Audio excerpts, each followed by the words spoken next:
Google fired back at the U.S. Justice Department, saying the government's complaint accusing the tech giant of abusing its dominance in digital advertising is, quote, without merit. Google on Wednesday said it will defend itself vigorously against the antitrust lawsuit, filed a day earlier by the DOJ and 8 states. The lawsuit seeks to break up the company's online ad business by forcing Google to sell its Ad Manager suite.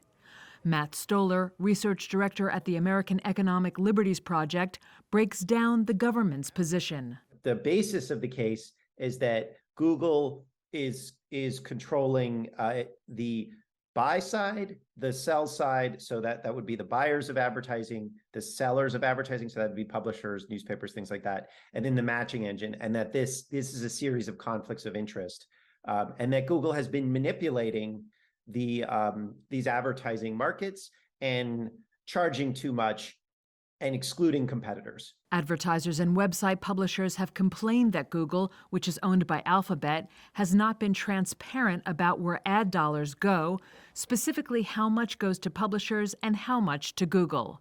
So Google effectively can say they can set the price, no one can audit them.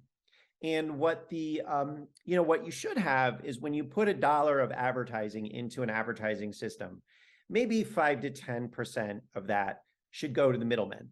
What the DOJ says, and these 8 states say, is that about 35% of that money is going to Google.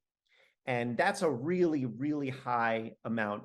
That's a high percentage of the take. Google, which depends on its advertising business for about 80% of its revenue, said the government was, quote, doubling down on a flawed argument that would slow innovation, raise advertising fees, and make it harder for thousands of small businesses and publishers to grow.